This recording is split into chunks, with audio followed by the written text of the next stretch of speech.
How do you stop making excuses? This is actually pretty simple.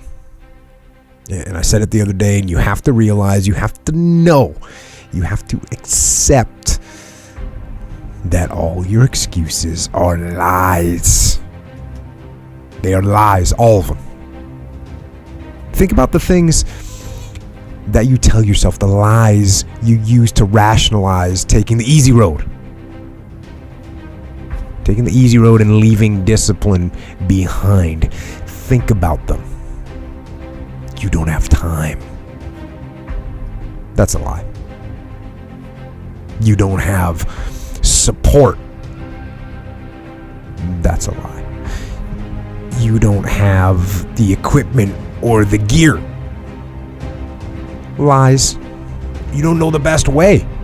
Who cares? That's a lie. Or you're too old or you're too young. Of course you're too old or too young. Lie. And there's you're too busy. Sure you are. That's a lie. And you're too tired or you're too sore or you're just plain not feeling it. Lies, lies, lies. And the list goes on and on and on. And it doesn't stop if you don't make it stop. So recognize the excuses are not valid. They're trumped up. They're conjured up. They're fabricated. They're lies. And how do you stop the lies? You stop the lies with the truth. The truth will set you free.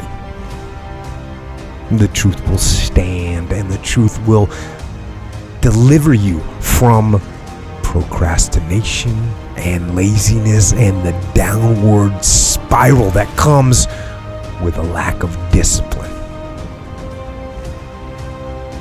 So don't believe the lies, believe the truth. And the truth is, you have time. You have the skill, you have the knowledge and the support and the willpower and the discipline to get it done. So cast out the lies, burn them down, and listen to the truth. Then live the truth and go out and get it done.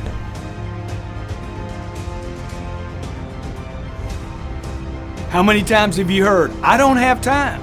How many times have you used this one? I don't have time, okay? The whole world is using this excuse. It's almost like when we invented clocks and watches, everybody adopted, I don't have time, as the go-to excuse.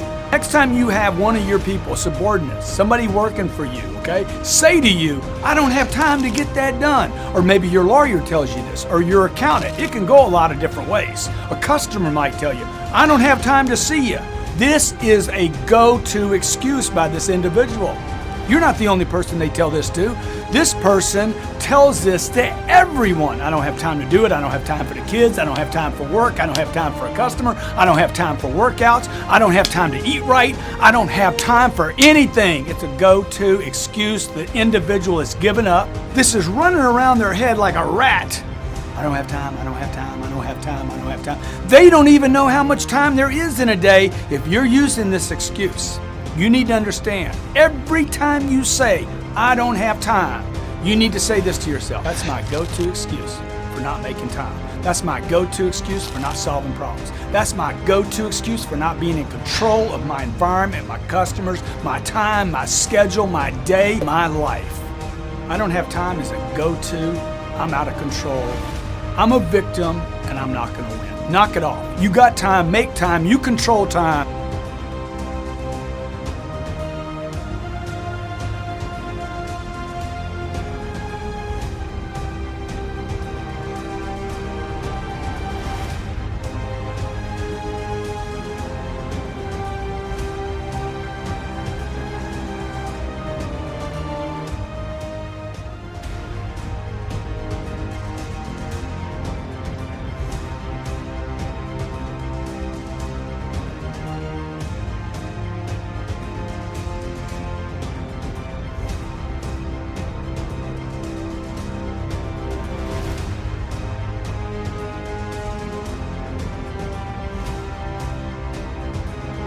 The most important conversation is the one you have with yourself. You wake up with it, you walk around with it, you go to bed with it. Eventually, you act on it. Sometimes you act on it good, sometimes bad. You gotta change the internal dialogue. That person in your head that's talking that to you, until you change the internal dialogue in your head, until you callous over the victim's mentality that the world is out to get you because of you are the only, you gotta change that man. I get that mentality. I once had that mentality that no one understands what the I'm going through. And if you keep that mentality, you're gonna stay in the same exact spot that you're in. So when people get this mentality of like, you don't understand me, you can throw a rock to someone that can understand you if they're willing to break themselves down and stop hiding. A lot of people understand you, but you gotta stop hiding. And that's why I tell people, a lot of people are going through they just hide better than you did. That's all they did. They're just hiding better. Not getting civilized is about having a savage mentality. Civilized is something where people, it's a comfortable world. A lot of us say, you know, like for instance, I see these athletes right now who retire, you know, I'm 38, you know, I'm 39, I did 20 years at the top of my game, and I'm chilling out now. You see them a year later and how they look. What the hell just happened to you, dude? What the hell? You're one of the greatest athletes of all time. Kids looked up to you. Women, men of all ages looked up to you. And they hit the pinnacle where it's time to retire, and their mind says, whew, I'm civilized. The worst thing that could ever happen to any human being is they become civilized. It's that total accountability. Like even when you retired, you're looking at me and judging me right now, man. I was the baddest person to ever live. It doesn't go away, man. You gotta wake up, even though you retired, you never retired. You're setting the example every single day of your life. And being civilized feels so good. I'm sorry, man.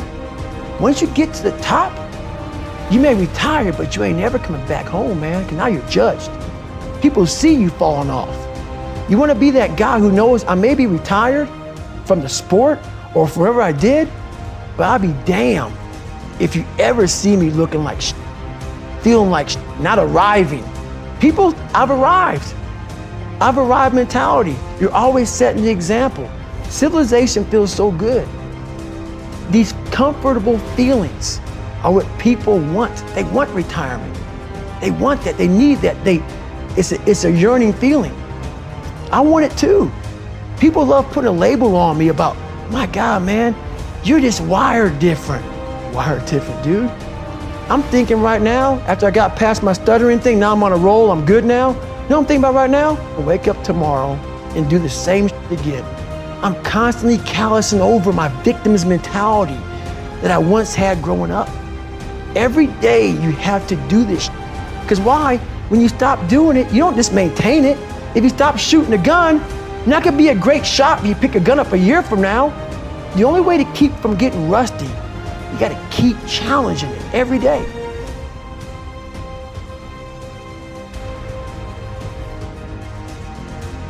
Listen to me when I tell you this. External circumstances do not dictate the ultimate destination of your life. It's an internal game. You and your faith, your God, are what will control the direction of your life, not the external things that are impacting you all the time. And this identity is that internal thermostat. It sets the temperature, just like a thermostat sitting on the wall, of the conditions of your entire life.